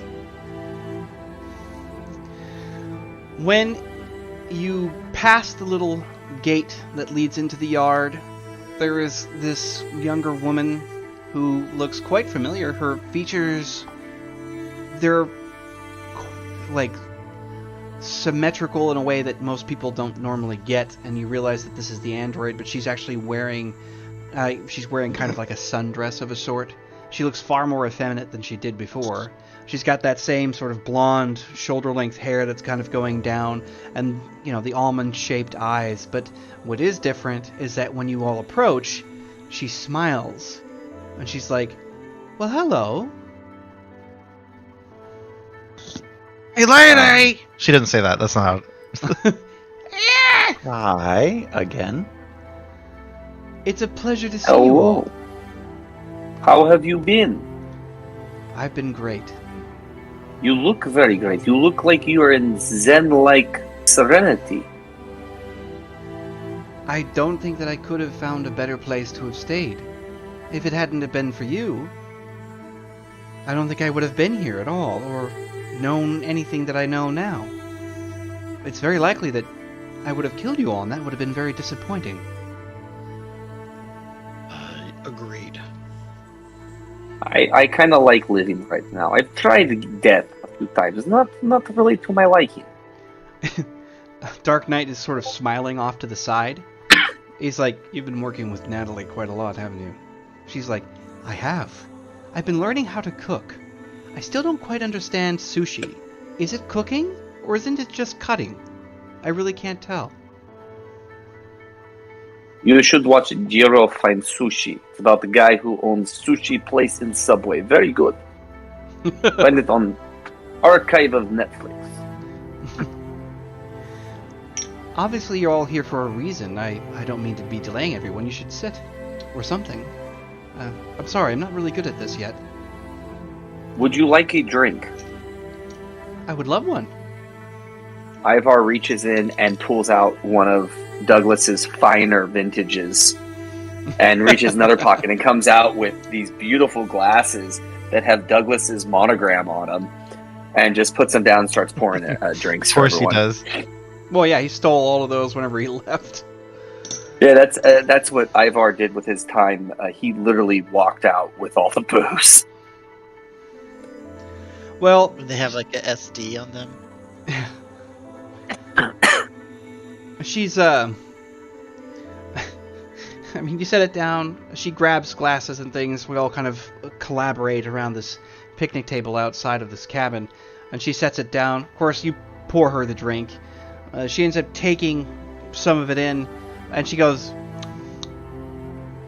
"Are you certain this is actually a beverage you're supposed to drink? I think it's more No, equated it's- to something you might use to clean counters with." It is definitely not potable. She's just laughing. River's just. she got Ivar- tickled by that. Ivar's drinking it like it's water. And she just shrugs her shoulders like, "I suppose. Down the hatch?" Like that, she takes the rest of it. Ivar just nods in this like look of like he's appreciative of it. I'm So curious. We need your help. We very much need your help. I would be happy to help. We're curious if you have in your creation any of the databases and the recognition on how the technocracy's hive works. We would like to disrupt it, for they have become quite a nuisance. You can see her becomes, like, her smile sort of drops off. She doesn't go stoic like you might expect. She actually has this expression of, like, trying to hold back a sense of internal horror. And she's like, "I might. Yes. Why would you need such a thing?" They came for us. I suspect they probably would, wouldn't they? And, We have taken a upset lot their from us. plans Yeah. to destroy the world, and we've prevented that. But in return, they discovered those that were helping us protect life, and they wiped it out. And we are now on the run, and they want to kill us. And we don't like to die. Usual. We don't want to die. Again, the usual. I'm so sorry. Dr. Knight's standing outside. It's like, Thasiel was not necessarily candid with his plans, though it's not a smart idea to be candid with the way that things are, at least outside of Dreamscape. What exactly did he have in mind? And why me? Well, you are a master of your dreamscape, of imagination made manifest. We were hoping to have a central hub with all the Neverlands to be able to move safely. That's wise. Has Natalie been working on her project? He like leans over to Alpha, and Alpha's just like, yes, I believe she has been. Been keeping to herself about it, strangely enough. But I think it's Cultist been... kind of cocks his head and goes, what? Oh, yeah. Yeah. Gotcha. Never mind. What? Cultist is like midstream, like trying to think about who Natalie was. He's like, yeah, just disregard. Yeah, go on. She just kind of nods her head, like, I believe she has been, yes. I think she's been successful in some cases as well. He just nods his head. We were trying to find ways of bridging this dreamscape with others, actually.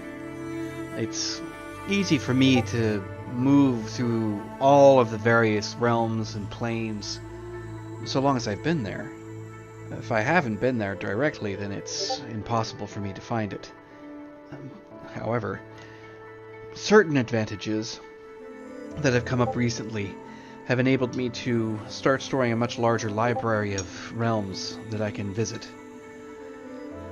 I can get there, but because she had to rely on me, we started to wonder if we couldn't manipulate Dreamscape to allow some kind of bridge or portal system, something like that.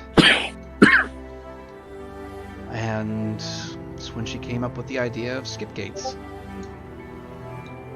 The skip gate.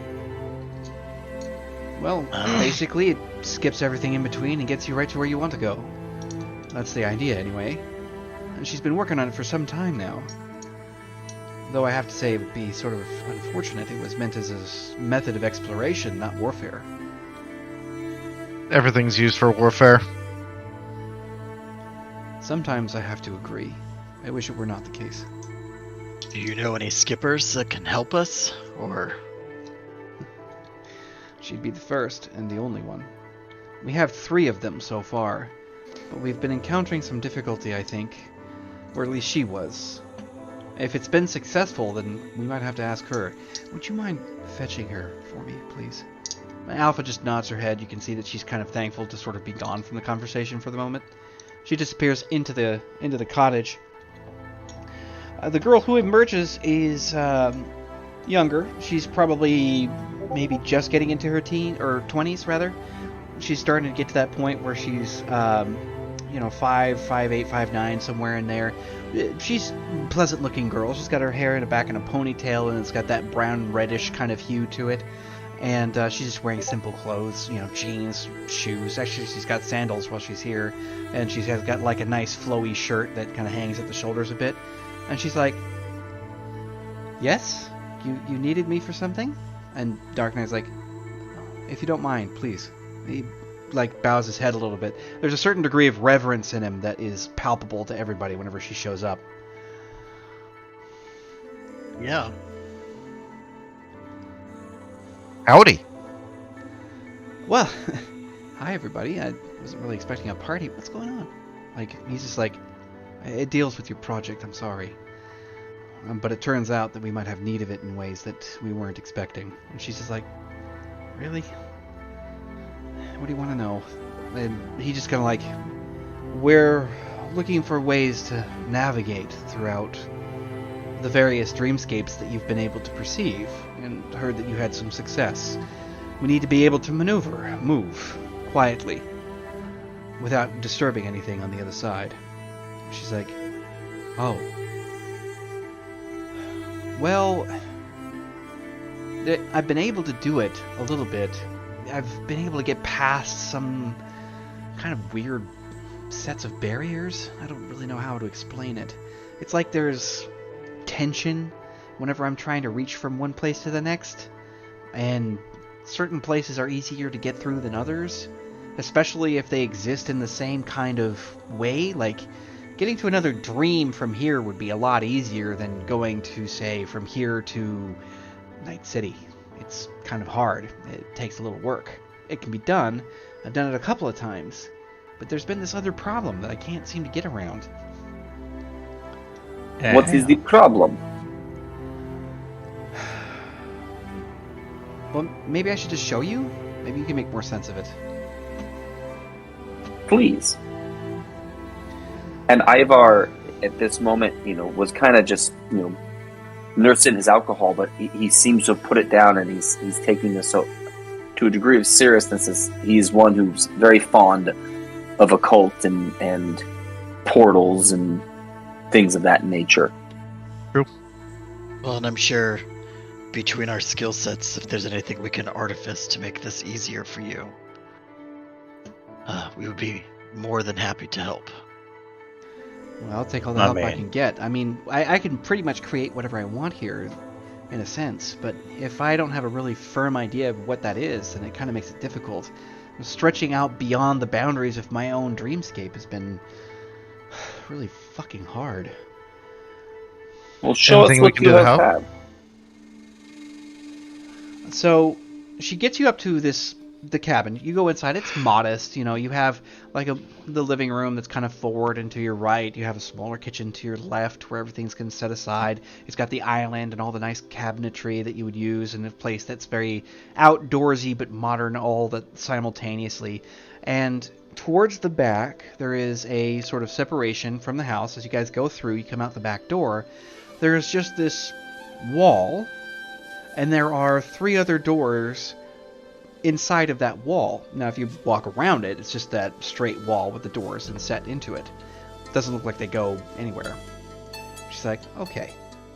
So, I've been able to experiment, and if I wanted to, say, go down to the waterfalls from inside here, I would just do this. Like, she just goes over to the door on the far left, opens it up, and sure enough, the door just parts into the nearest shore, where you can see these nymphs playing in the water.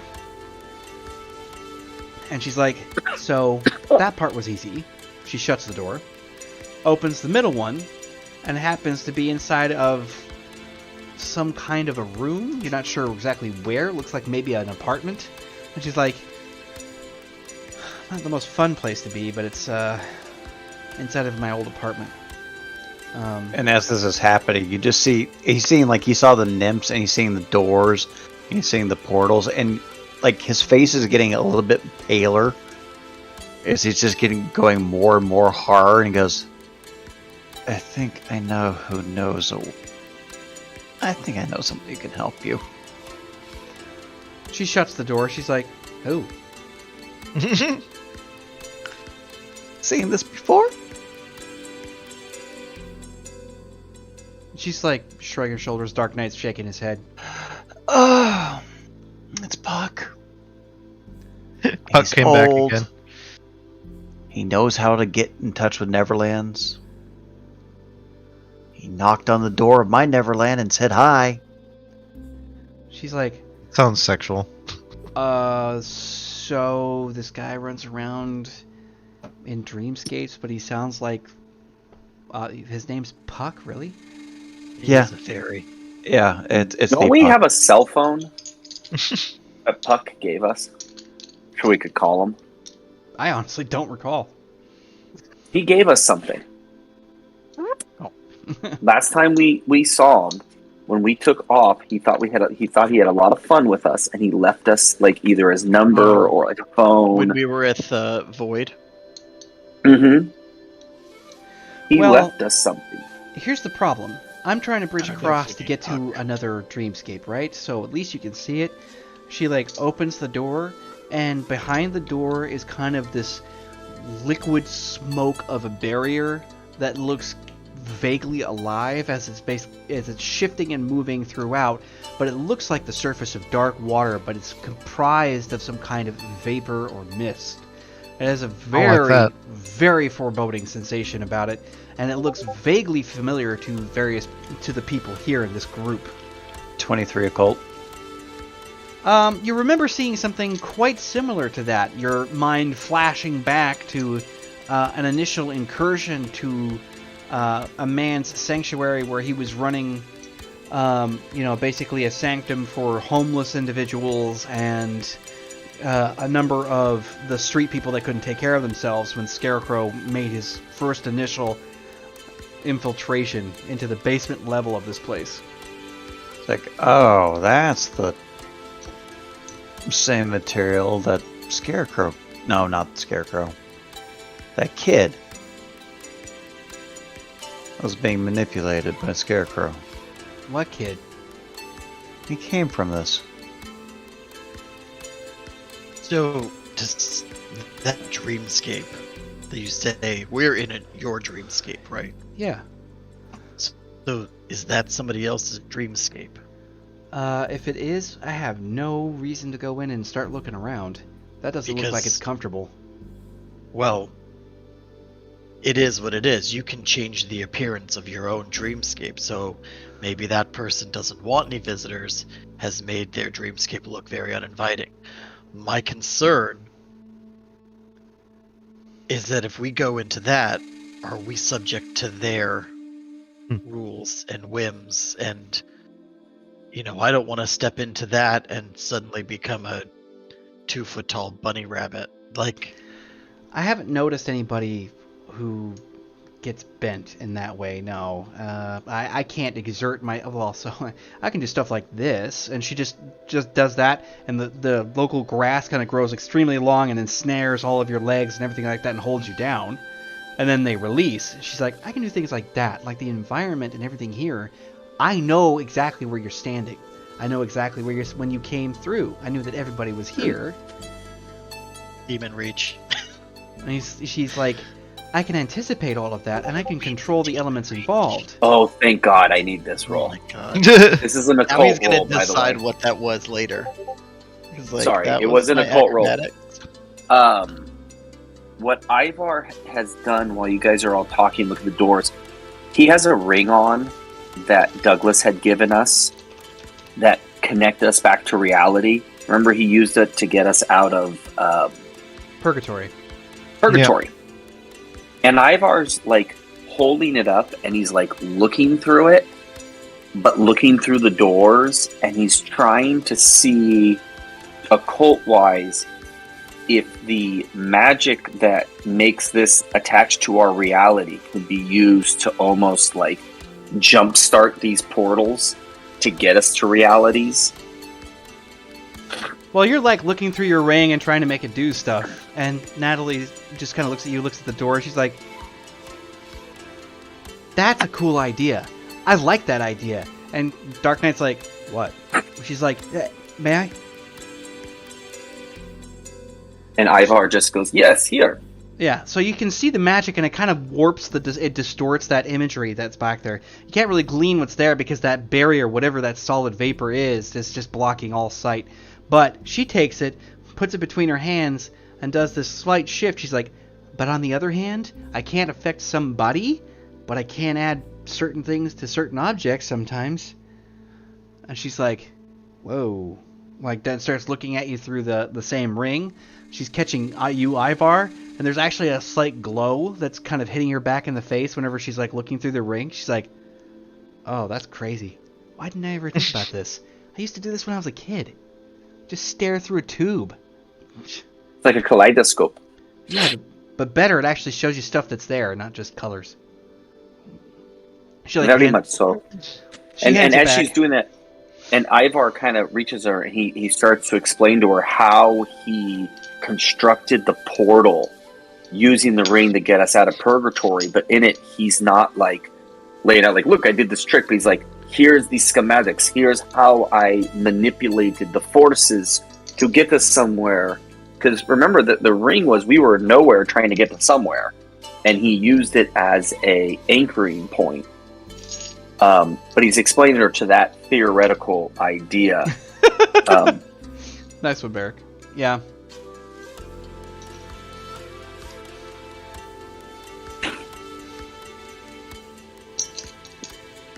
Well, she's like, well, you might as well take a look at it and see if it gives you anything, because now it's basically got some kind of, like, true side, I guess.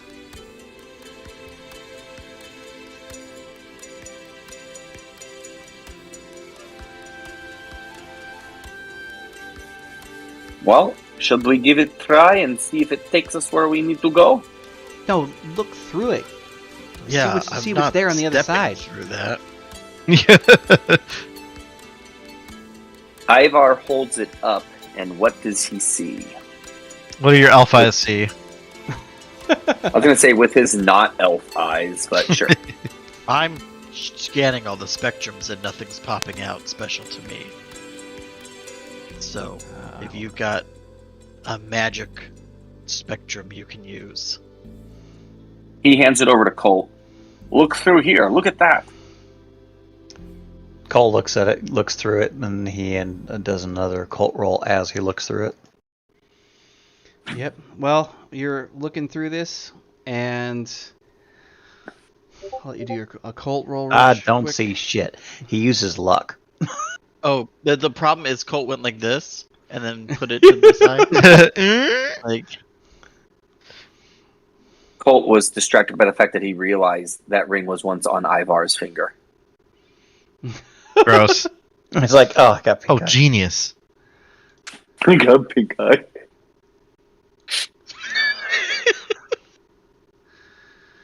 There we go. All right, so you start to peer through. Did you say you're using luck or not using luck, or did you use luck? Oh, well, I'm using luck. So you boosted it or you re-rolled? We're going to reroll. Okay.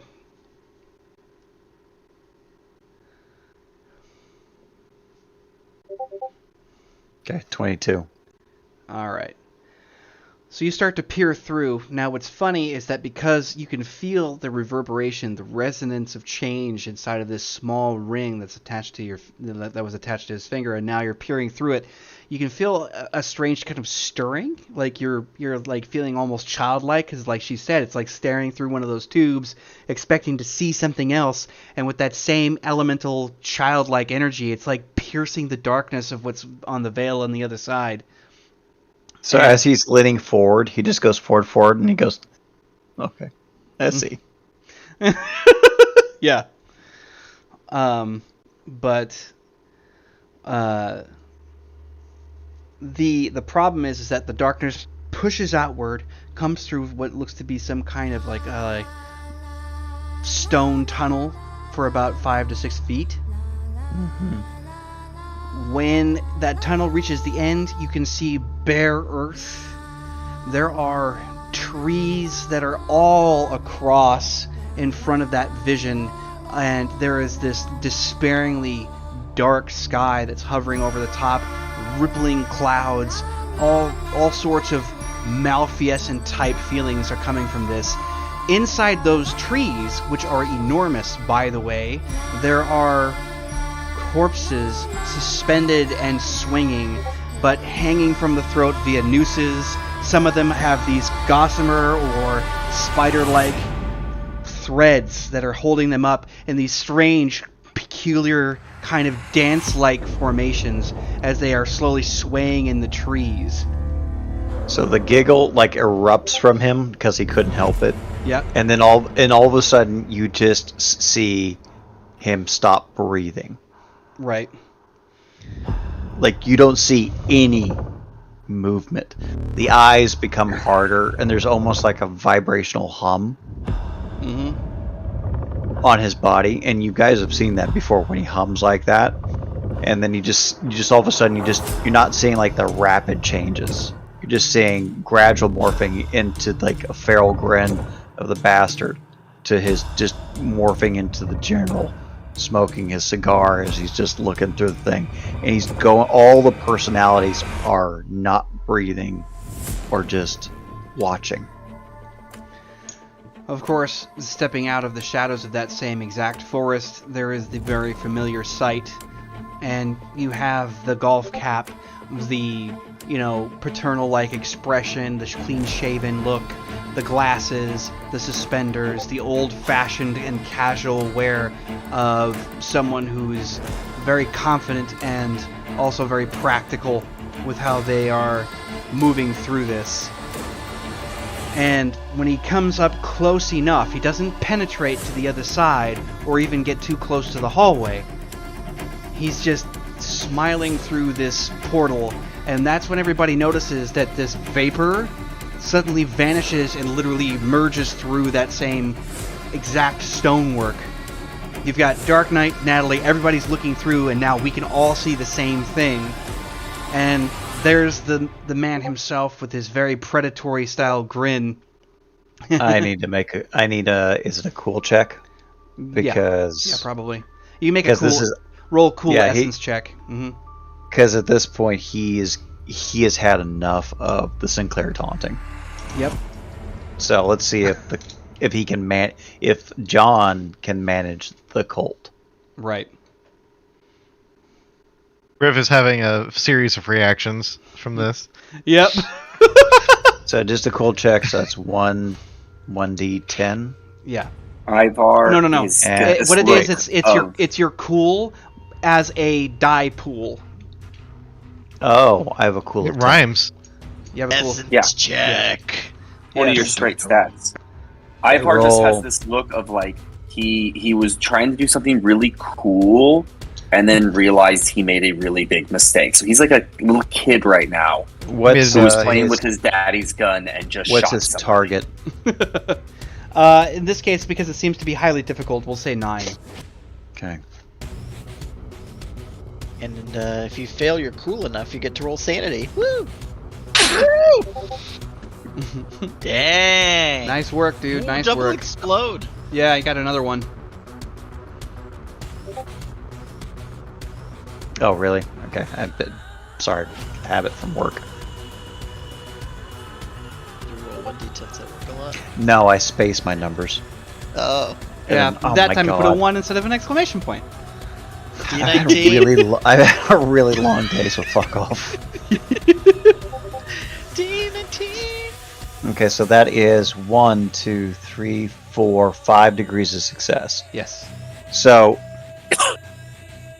John manages to avoid that, but with the cool check of 5, we're gonna roll. Well, hell, why not? It's not gonna intimidate anybody, but we're just gonna roll an intimidation check because it's gonna be all the voices of the cult roaring Sinclair's name at once, simultaneously. Mm-hmm. Eric, I can do this too.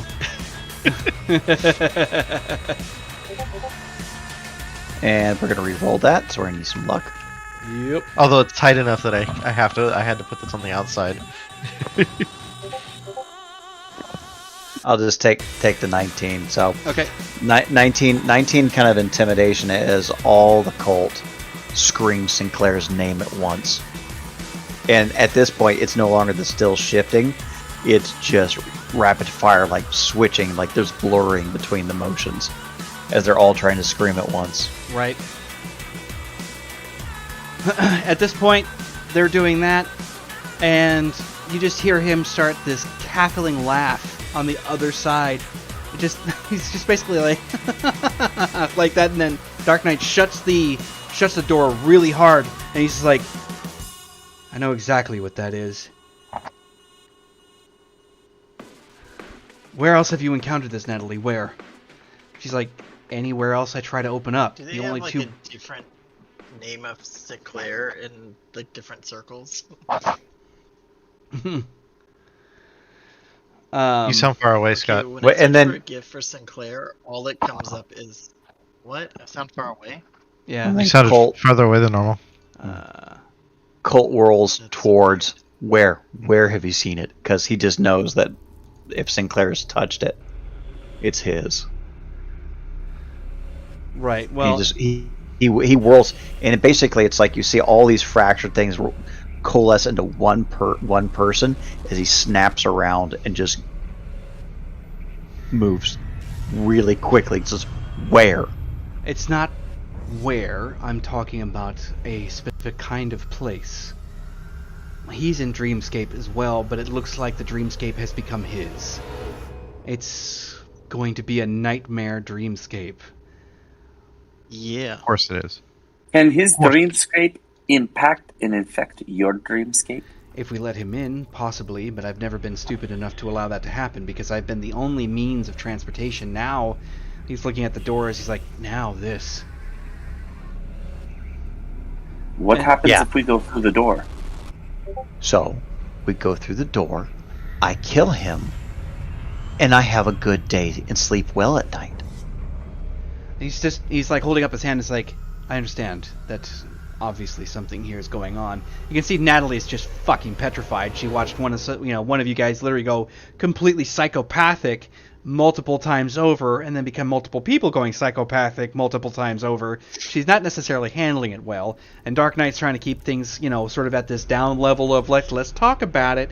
So he's trying his best, and of course, the harshness of the circumstances right now is that he's just trying to think rapidly. He's like, listen, there's another problem. If she's having... Where else did you say you had this showing up? She's like I said, anywhere I went, it was just this. And he's like, how would he know that I'm here? Or that I could move here? How does he know me? Who was that? Why? Like, he's kind of staring at Colt for a moment. There are facial similarities between all the personalities, even the wolf. Well, in this case, he's just kind of like, oh, I see. I get it. That's how he knew I was here. That's how he knew to surround this entire place. Shit. You can see Natalie, like, raise an eyebrow, because apparently this is very unusual for him to curse. So, that leaves you all with a rather interesting kind of problem. And we're gonna have to, like, hold it there. And that's the name of this episode, Drew. We're trapped. No. It's called Get It Back. The next episode is now called We're Trapped Here. How Sinclair got his group back. Where's Chestnut? That's how. Yeah. This is fun. I'm sorry. Nice little drop of the skippers in there. Well, I'm forging all of the future elements, like this war, everything. I like it. He's dropping them left and right. Yeah. Like a goddamn dump truck. People are gonna be watching the stream and go, oh, actually, if you remember, the first reference to the skipper was in season 3, episode 4. When they were discussing entering into the CRB. Oh, holy shit. Yeah. No, and Let's get used to the music. I try to make it work. I also... is that the view through the ring? Like that visualizer? Yeah, that's basically what allowed it to open up, yeah. A big glowing button. Huh? Insanus? I told you, pink eye. Yeah. Yeah, where do you think he's been keeping that ring this whole time? He's calling it the It's Neverland of my finger. ass. D, did you look at the comic and the video I just posted? Go to the comic section, or the media section. I posted the original comic, and then I posted the video that goes along with it. You can see where everything came together. Oh my god. It all I just... remember this one. Yeah, but you can see the comic that like originally created it. It's just so perfect. Meow. I love that this was an excellent setup for just laying out the cluster that we are about to walk into. Yeah, and the tension just doesn't seem to stop or drop, man. Right. No, it doesn't, and it picked up, and it was a very nice play of twisting the ring into basically corrupting the dreamscape. Yeah, it's... So since we're in a dreamscape, we can like matrix the weapons, right? Like have the... If you were the original Dreamcaster, yeah. You could do all kinds of defensive measures. That's the reason why walking into a dreamscape of somebody that doesn't like you is a very bad idea. Who is What the I mean creator of the is- dreamscape we're in? Is that Dark Knight? No, Natalie is. That's what I was saying, like, if we go in there that we could be subject to their Oh yeah, it's gonna take their some house, strategy. their rules. Yeah, so the major. But also, Barrick is like tapped out. He has no plasma anymore. So that's what I'm thinking. Yeah. So is this like Freddy Krueger rules? Nightmare on Elm Street, like Kind of. On What steroids. what is Freddy going to have to 5? happen is that this is going to be a new breach of literal dream warfare. Yeah. So what's going to have to happen is that Natalie can't stay suspended in Dreamscape for forever, Right. in this particular way. On the other hand, she has to be able to maneuver because you guys need access points that nobody's got control of. More or less, you're all trying to create your own Silk Road that goes to these various points so you can start attacking this enemy from angles they wouldn't expect. The issue is that Sinclair has his little vendetta thing going on and has blocked all capacity of that happening. So It's like compounding on compounding. So- Yeah. Are we I- here corporeally, or are Yeah, we so like passed out in a room in E, Valtown? Can I add to this? Yes. Oh, not only that, but you guys get to be exposed to Cenobites. Yeah, full frontal, in fact, the full Monty package. Okay. And we're Well, that'll about be to see fun. how depraved So I'm out next week. these mine can get. Oh, everybody's gonna have to be involved on this one. It's one of the rare times I can't ghost anybody, unfortunately. I can't leave Yeah. anybody out. You can just like go into a dream bubble. And it's like Because, whoa. you know, shared trauma is cared trauma. Who was it? Who put up the meme that, like, I like to show my friends really fucked up shit so we can, like... That was me. Ah, man, I've been waiting Real to push friendship into is this. sending them a link to something terrible so you can both be traumatized at the same time. Yeah. Hell yeah. Oh, I mean, that was awesome. That was a great freaking segue. I really. I mean, you've hit the mark with Sinclair every single time. Yeah. Yeah. Caught me Or by is he, surprise is the he first more time. like a Joel Osteen? Like, Oh my god. No, I designed Sinclair off of the 1950s TV series Fathers. So, the Dick Van Dyke Show, Yeah. where he'd always stumble over the chair and everything. So basically it's Dick Van Dyke if Dick Van Dyke was evil as Cenobitic. fuck. Yeah, evil as fuck. this is the lost episode of WandaVision. Dude, WandaVision ain't got shit on me, man. I would really love to see if they could push through the trauma of crawling through a nightmare-scape, even with all of her magical powers and everything. It would be that would actually be an even fight, just mano a mano in that sense. That'll be Doctor Strange, right? Yeah, Yep, pretty much. multiverse of Is madness. Ivar's abilities, since they come from his sort of connection to the divine, do they transfer no matter where he's at without penalty? That is a good fucking question. The only way you would know that is by experimenting with Natalie and saying, try to stop what I'm doing, and then try making reality shifts inside of her dreamscape.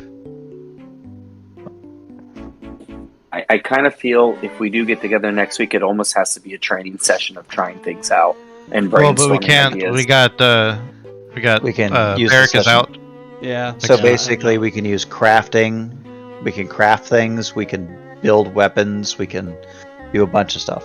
Yep. I mean, we'll basically go over it. I figure that probably next week what we'll do is we'll just do probably some variant form of world building or just fucking about to kind of enjoy the time and likely decide how you guys might be trying to acquire or get trained beforehand, because this is D-Man's fucked up dungeon. Not kid safe.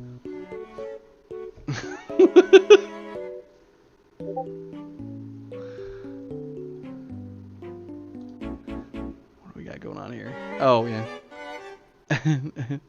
Oh, shit! The Expanse finale. Like series finale. Yeah. They call it a season finale, maybe. I don't Maybe know. it's We'll a find season out. finale? I don't know, man. I don't know how they're wrapping all this up because they've basically just left us with major blue balls through the entirety of this season, and I have no idea how Yeah, they they're got cut down to 6 episodes too from their normal 10. Yeah, Take I'm- 48 episodes, please, yeah. I was like, of that Such a good quality. show. All right. Well, I'm off for the evening. Thanks for the game. Bill, how much of Eternals have you watched? I almost finished it. Okay. I managed to sneak a half hour in, and I was like, damn responsibilities. I was like, here's the thing: is I had a fucking trainee all day. Like I was being a mentor, and I could. It was remoted into my computer, so I can't watch the movies that I would normally during my little breaks because I found that I've been able to handle my client interactions, but like in those little like 2-3 minute segments, I just go like, okay, 2 minutes, got that plot point. Okay, help. Work on project. 2 minutes here, and I can get through a movie, right? Especially I had with a my lunch break student- and my breaks. And I had a trainee, and I had to talk to them, and I had to be responsible. So I'm about halfway fucking through. Hey, don't worry, I haven't started it yet. I had a student in the middle of finals.